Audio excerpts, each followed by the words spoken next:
Your next trip to the supermarket. Check your meat. Congress has repealed a law that required vendors to label the country of origin on meat packages. RT's Brigida Santos reports.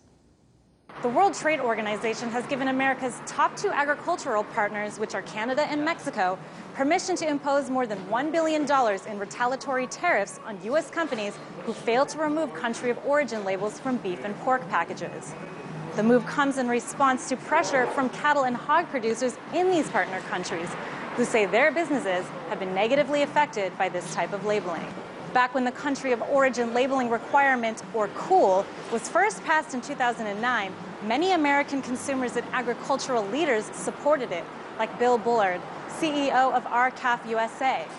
Bullard's organization represents thousands of U.S. cattle producers on international trade and was a driving force behind passing the original bill back in 2009. He says repealing COOL is the worst thing Congress has ever done, mainly because the U.S. Department of Agriculture relaxed its health and safety standards in the late 1990s on imports from developing countries. Since then, these countries are no longer required to meet food standards equal to those of the United States. This is where country of origin labels became significant. Labels informed consumers whether certain meats were up to par with American safety standards. Because right now we're importing beef from 15 different countries. Many of those countries are developing countries that simply don't have the infrastructure to maintain the food safety systems that we have in the United States. So consumers are not going to be able to distinguish between beef produced right here in the United States of America versus the beef from 15 different countries. A 2013 survey showed that 90% of Americans supported country of origin labeling. But despite this fact, many other cattle associations say they support the repeal. The reason being that COOL has allegedly cost them millions of dollars and led to hostile relations with trading partners. Well, you have to look at these other cattle associations. They are in fact governed by the very national meat packers that are trying to destroy country of origin labeling. For example, the National Cattlemen's Beef Association, the largest cattle association in the United States, has multinational meat packers seated on their governing board.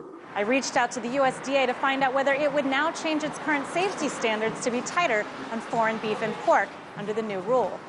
The statement they gave me was this: all imported and domestic meat will continue to be subject to rigorous inspections by the USDA to ensure food safety. The USDA is really duping the consumers into believing that country of origin labeling is simply not necessary. And we know for a fact that we have imported tainted food, even from countries like Canada that imported 2.4 million pounds of beef tainted with E. coli and had one of the largest recalls in the history of Canada. The years between 2009 and 2014 were the strongest in agricultural trade history. The idea behind removing country of origin labels is that doing so will promote more trade. But in the process, why do consumers have to lose the right to know what they're consuming? Reporting from Los Angeles, Brigida Santos, RT.